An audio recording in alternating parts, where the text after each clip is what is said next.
नमस्कार, सुजान संगोपनमध्ये आपलं स्वागत आहे। जन्मानंतर बाळाचा रंग खूप गोरा होता, बाळाची त्वचा खूप तजेलदार होती, परंतु काही दिवसानंतरच बाळाचा रंग थोडासा काळा किंवा त्वचा निस्तेज का झाली असेल, कोरडी का दिसत असेल, असा प्रश्न बऱ्याच पालकांना किंवा बाळाच्या घरातील व्यक्तींना पडतो। मग याबद्दल अवाजवी काळजी, शंका कुशंका निर्माण होतात। परंतु असे होण्यामागचे कारण काय असू शकते आणि यासाठी योग्य त्या उपाययोजना केल्या तर बाळाचा रंग आणि त्वचा दोन्ही खूप उत्कृष्ट होण्यासाठी मदतही होऊ शकते। त्याबद्दलच आज आपण सविस्तर माहिती पाहणार आहोत। सुजान संगोपन या चॅनलवर आपण आपल्या बाळाच्या सुयोग्य आणि सुदृढ वाढीसाठी उपयुक्त माहिती जाणून घेऊ शकता। त्यामुळे चॅनलला लगेच सबस्क्राइब करा आणि सोबत असणारे बेल बटन दाबायला विसरू नका। तसेच या चॅनलवरील सर्व उपयुक्त व्हिडिओ आपल्या मित्रमैत्रिणी आणि नातेवाईकांसोबत नक्की शेअर करा। बाळाचा रंग कोणत्या घटकांवर अवलंबून असतो? त्वचा काळवंडण्याची कारणे काय असतात? बाळाची त्वचा सतेज गोरी करण्यासाठी, चमकदार करण्यासाठी काय उपाय असतात आणि बाळासाठी कोणकोणत्या प्रकारची उटणे तयार करता येतात याबद्दल आज आपण माहिती पाहूया। बाळाचा रंग कोणत्या घटकांवर अवलंबून असतो? लहान बाळाची त्वचा खूप नाजूक असते, त्यामुळे त्वचेच्या संपर्कात येणाऱ्या प्रत्येक गोष्टीचा परिणाम बाळाच्या त्वचेवर खूप लवकर आणि सहज होतो। बाळ आईच्या पोटात असताना प्रत्यक्षरित्या कशाचाही संपर्क बाळाशी येत नाही। गर्भातील बाळ एका विशिष्ट पाण्यामध्ये असते, त्यामुळे जन्मता बाळाची त्वचा खूप गोरी आणि तजेलदार असते। बाळाच्या जन्मानंतर बाळाचा संपर्क ऊन, वारा, थंड हवा, पाणी, तेल, वेगवेगळ्या क्रीम, साबण अशा गोष्टींशी येतो। या सर्व वस्तू बाळासाठी खूप उपयुक्त असतात, परंतु जर यांचा वापर अतिरिक्त किंवा योग्य त्या पद्धतीने झाला नाही तर बाळाच्या त्वचेवर याचा वाईट परिणाम होऊ शकतो। म्हणजे बाळाची त्वचा कोरडी पडणे, काळवंडणे, पुरळ येणे, चट्टे येणे, रॅश येणे असे त्रास बाळाला होऊ शकतात। बाळाचा रंग किंवा त्वचेचा प्रकार ही बाळाला मिळालेली नैसर्गिक देणगी असते। शरीरामध्ये स्रवणारा हार्मोन्सवरती बाळाचा रंग अवलंबून असतो, त्यामुळे बाळाचा जो मूळ रंग आहे त्यामध्ये खूप जास्ती फरक पडू शकत नाही। परंतु बाळाचा मूळ रंग कायम ठेवून त्वचा तजेलदार करण्यासाठी काही खास काळजी घेणं गरजेचं असतं। बाळाचा रंग आणि त्वचेचा प्रकार हा त्या ठिकाणी असणाऱ्या नैसर्गिक वातावरणावर देखील अवलंबून असतो।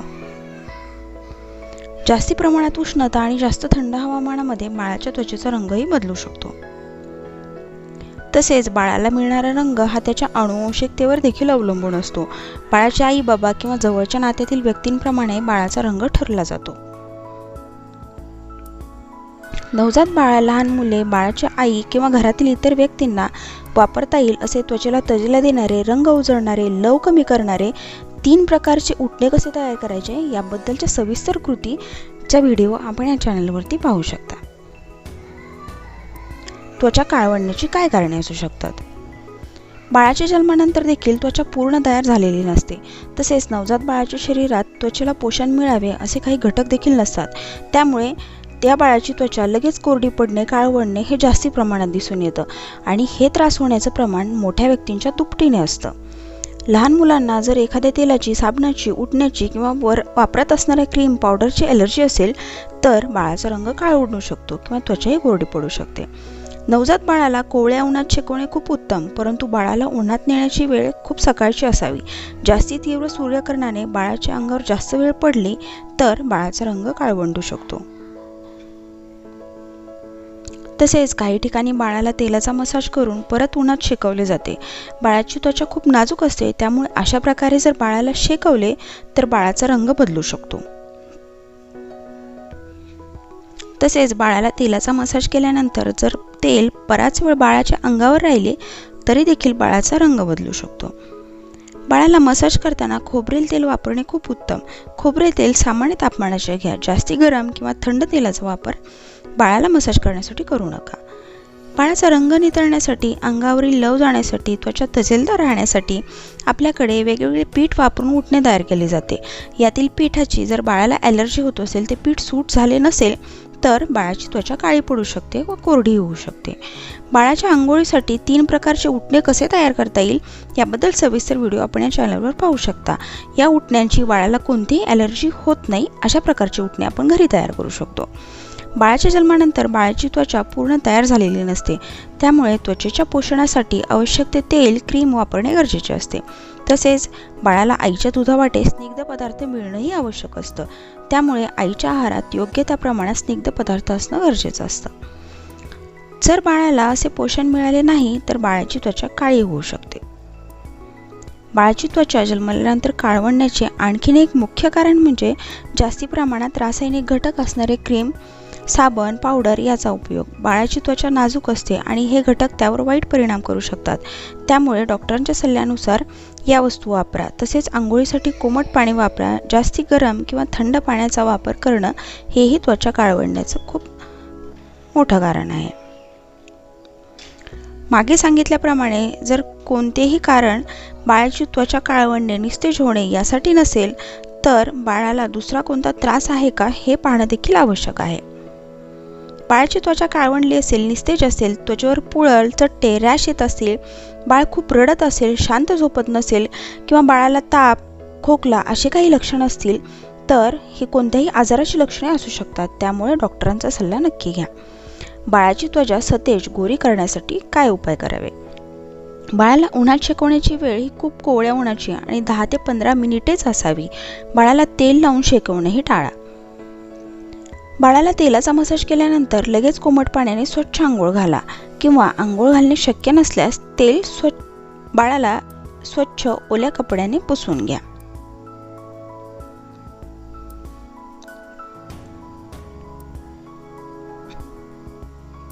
यामुळे बाळाची त्वचा जास्ती प्रमाणात काळी किंवा कोरडी पडत नाही. बाळाची त्वचा सतेज गोरी करण्यासाठी काय उपाय करता येतील? बाळाला ज्या साबण, उटणे, क्रीम, पावडरची ॲलर्जी आहे ते वापरणे टाळा किंवा त्याऐवजी दुसऱ्या वस्तू वापरा. बाळाला आंघोळीसाठी कोमट पाणी वापरा. जास्ती गरम किंवा थंड पाण्यामुळे बाळाचे त्वचेचे नुकसान होऊ शकते. बाळाला कोमट पाण्याने स्वच्छ तेलाची मालिश करून उटणे लावून दररोज आंघोळ घालण्याने रंग नितळतो, सतेज होतो. बाळाच्या त्वचेचे पोषण होण्यासाठी योग्य त्या उटणे, मॉइश्चरायझर क्रीमचाही वापर करा. आयुर्वेदामध्ये सांगितलेल्या औषधींचा वापर करून विशिष्ट उटणे किंवा तेल यांचाही वापर आपण बाळाला आंघोळीसाठी, मसाजसाठी करू शकतो. यामुळेही त्वचा सतेज आणि गोरी व्हायला मदत होते. बाळ जेव्हा स्तनपान घेत असते तेव्हा बाळाला आईच्या दुधावाटे सगळे पौष्टिक घटक मिळत असतात.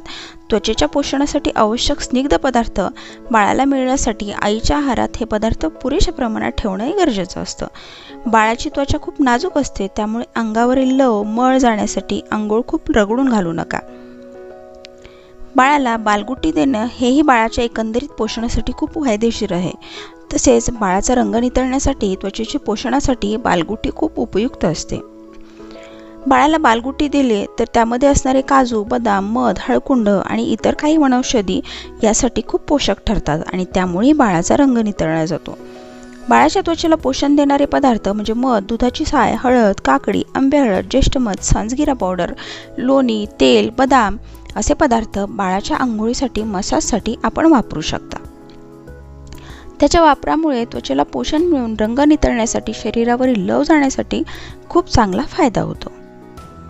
बाळाला दररोज वापरासाठी संजिरी पावडर वापरण्यानेही त्वचेला पोषण मिळते. आयुर्वेदिक वनस्पतीपासून तयार केलेली ही पावडर कोणतेही दुष्परिणाम करत नाही. तसेच त्वचा नितळण्यासाठी, सतेज होण्यासाठी खूप उपयुक्त असते. कोणत्याही आयुर्वेदिक औषधालयामध्ये आपल्याला ही पावडर सहज मिळू शकते. बाळाच्या त्वचेवर प्रत्यक्षरित्या जास्ती प्रमाणात ऊन, वारा, थंडी येणार नाही याची काळजी घ्या. त्वचा काळवंडण्याचं किंवा कोरडं पडण्याचं हे खूप मोठं कारण आहे. नवजात बाळाची त्वचा खूप नाजूक असते, त्यामुळे त्यावर खूप लवकर आणि जास्ती प्रमाणात चांगला किंवा वाईट परिणाम होतो. जर बाळाची त्वचा काळवंडली असेल, या उपायांनाही ती लवकर सतेज, नितळ होण्यासाठी नक्की मदत होईल. बाळाची त्वचा तजेलदार आणि रंग उजळण्यासाठी वेगवेगळ्या 3 प्रकारची उटणे कशी तयार करायची हे आपण ह्या चॅनलवरती पाहू शकता. हे उटणे घरी अगदी सहज असणाऱ्या सामानापासून तयार होऊ शकतात आणि या उटण्यामुळे बाळाला कोणतीही ॲलर्जी होणार नाही हे आहे. सुजान संगोपन या चॅनलवरती आपण आपल्या बाळाच्या सुयोग्य आणि सुदृढ वाढीसाठी खूप सारी उपयुक्त माहिती जाणून घेऊ शकता. जसे की हिवाळ्यात बाळाची कशी काळजी घ्यावी, त्यासाठी खास उपाय, हिवाळ्यासाठी पदार्थ, लहान मुलांची रोगप्रतिकारशक्ती कशी वाढवावी त्यासाठीचे उपाय आणि आहार, लहान मुलांची बौद्धिक क्षमता कशी वाढवावी त्यासाठीचे आहार, खेळ आणि खूप साऱ्या महत्त्वपूर्ण गोष्टी, नवजात बाळाची काळजी कशी घ्यावी, लहान बाळासाठी खूप साऱ्या महत्त्वपूर्ण गोष्टी, लहान मुलांसाठी पौष्टिक आणि चवदार पदार्थ, त्यांच्या पाककृती, फायदे आणि काही खास टिप्स, उन्हाळ्यात बाळाची कशी काळजी घ्यावी त्यासाठी उपाय, खास टिप्स आणि बऱ्याचशा पाककृती आपण या चॅनलवरती पाहू शकता. तसेच गरोदरपणात बाळाची आणि आईची कशी काळजी घ्यावी, गरोदरपणातील आहार, त्यावरील होणाऱ्या त्रासांसाठी उपाय आणि बाळाच्या उत्तम विकासासाठी ची माहिती, लहान मुलांच्या विकासातील खूप साऱ्या महत्त्वपूर्ण गोष्टी, विकासाच्या टप्प्यातील खूप साऱ्या महत्त्वपूर्ण गोष्टी या चॅनलवरती आपण जाणून घेऊ शकता. त्यामुळे चॅनलला लगेच सबस्क्राईब करा आणि सोबत असणारं बेल बटन दाबायला विसरू नका. तसेच या चॅनलवरील सर्व उपयुक्त व्हिडिओ आपल्या मित्रमैत्रिणी आणि नातेवाईकांना नक्की शेअर करा. आजच्या व्हिडिओमधील माहिती आपल्याला कशी वाटली हे आम्हाला कमेंट करून नक्की सांगा. तसेच या चॅनलवरील सर्व उपयुक्त माहितीची व्हिडिओ आपल्या मित्रमैत्रिणी आणि नातेवाईकांसोबत नक्की शेअर करा. व्हिडिओला लाईक करा आणि चॅनलला नक्की सबस्क्राईब करा. या चॅनल संदर्भातील सूचना, कल्पना आणि अधिक माहिती आम्हाला कायम मार्गदर्शक ठरेल. तसेच आपण आमच्या सुजान संगोपन या फेसबुक ग्रुप आणि फेसबुक पेजलाही जॉईन होऊ शकता. धन्यवाद.